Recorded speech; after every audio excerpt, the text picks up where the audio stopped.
श्लोक संख्या 47। श्री भगवान वाच, भगवान क्या कहते हैं।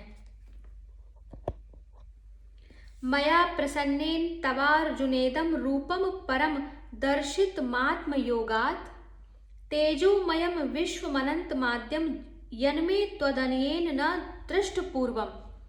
मया प्रसन्नेन तव अर्जुन इदं रूपम परम दर्शितम आत्मयोगात् तेजोमयम विश्वम अनंतम आद्यम यत में त्वदन्येन न दृष्टपूर्वम। अर्थात श्री भगवान बोले, हे अर्जुन, अनुग्रह पूर्वक मैंने अपनी योग शक्ति के प्रभाव से यह मेरा परम तेजोमय, सबका आदि और सीमा रहित विराट रूप तुझको दिखलाया है, जिसे तेरे अतिरिक्त दूसरे किसी ने पहले नहीं देखा था। प्रश्न है कि मया के साथ प्रसन्नेन विशेषण देने का क्या अभिप्राय है। उत्तर है कि इससे भगवान ने यह भाव दिखलाया है कि तुम्हारी भक्ति और प्रार्थना से प्रसन्न होकर तुम पर दया करके अपना गुण, प्रभाव और तत्व समझाने के लिए मैंने तुमको यह अलौकिक रूप दिखलाया है। ऐसी स्थिति में तुम्हें भय, दुख और मोह होने का कोई कारण ही नहीं है। फिर तुम इस प्रकार भय से व्याकुल क्यों हो रहे हो। प्रश्न है, आत्मयोगात का क्या भाव है। उत्तर है, इससे भगवान ने यह भाव दिखलाया है कि मेरे इस विराट रूप के दर्शन सब समय और सबको नहीं हो सकते। जिस समय मैं अपनी योग शक्ति से इसके दर्शन कराता हूँ उसी समय होते हैं। वह भी उसी को होते हैं जिसको दिव्य दृष्टि प्राप्त हो, दूसरे को नहीं। अतएव इस रूप का दर्शन करना बड़े सौभाग्य की बात है। प्रश्न है, रूपम के साथ इदम, परम, तेजोमयम, आद्यम, अनंतम और विश्वम, ये विशेषण देने का क्या भाव है। आद्यम सबका आदि, अनंतम अनंत सीमा रहित, तेजोमय तेजवान, विश्वम विराट। तो इन विशेषणों के प्रयोग से भगवान अपने अलौकिक अद्भुत विराट स्वरूप का महत्व अर्जुन को समझा रहे हैं।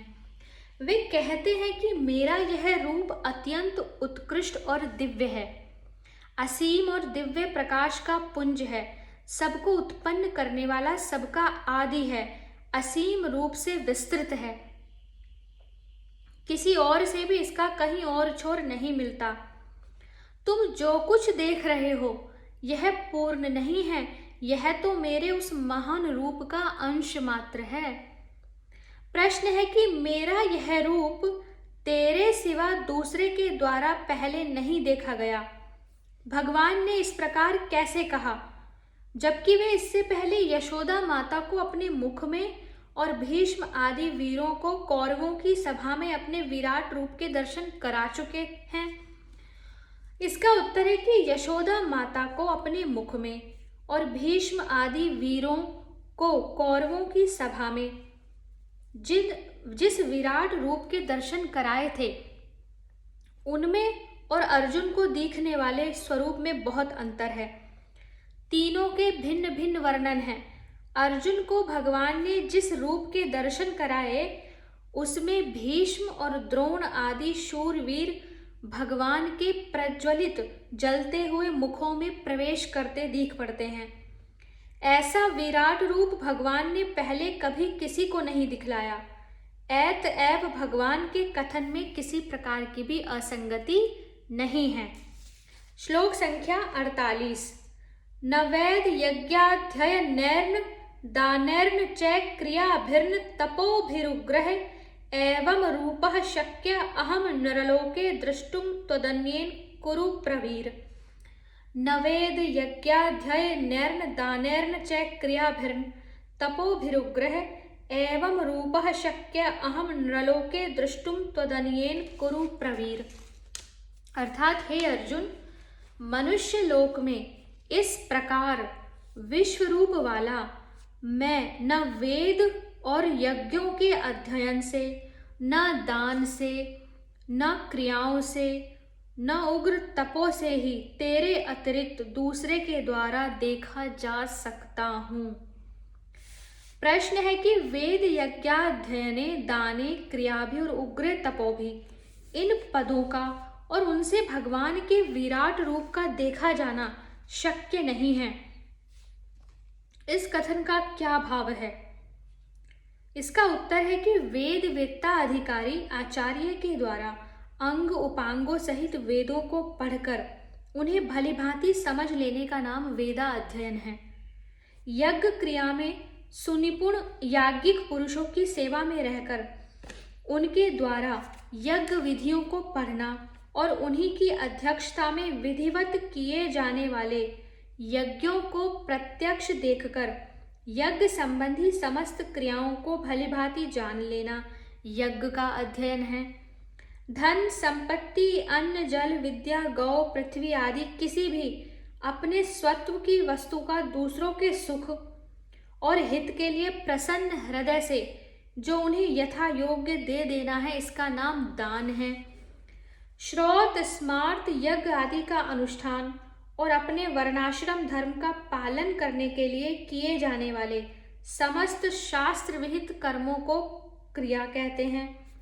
कृच्छ चांद्रायणादि व्रत, विभिन्न प्रकार के कठोर नियमों का पालन, मन और इंद्रियों का विवेक और बलपूर्वक दमन, धर्म के लिए शारीरिक या मानसिक कठिन क्लेशों का सहन, शास्त्र विधि के अनुसार की जाने वाली अन्य विभिन्न प्रकार की तपस्याएं, इन्हीं सब का नाम उग्र तप है।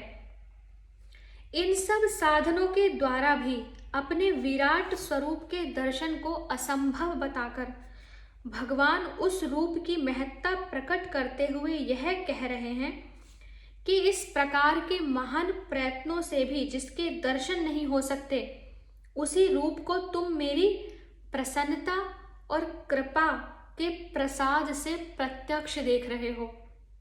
यह तुम्हारा महान सौभाग्य है। इस समय तुम्हें जो भय दुख और मोह हो रहा है, यह उचित नहीं है। प्रश्न है कि विराट रूप के दर्शन को अर्जुन के अतिरिक्त दूसरों के लिए अशक्य बतलाते समय नृलोके पद का प्रयोग करने का क्या भाव है? नृलोक मनुष्य लोक, क्या दूसरे लोकों में इसके दर्शन अशक्य नहीं है? इसका उत्तर है कि वेद यज्ञ आदि के अध्ययन, दान, तप, अन्यान्य विभिन्न प्रकार की क्रियाओं का जो अधिकार है वो मनुष्य लोक में ही है। जितने भी नए कर्म करने का अधिकार है वो मनुष्य लोक में है, वो भी मनुष्यों को, अर्थात मनुष्य जहाँ हैं। और इसीलिए देवता भी मनुष्य लोक में आने के लिए व्याकुल रहते हैं। और मनुष्य शरीर में ही जीव भिन्न भिन्न प्रकार के नवीन कर्म करके भांति भांति के अधिकार प्राप्त करता है। अन्यान्य सब लोग तो प्रधानतया भोग स्थान ही हैं।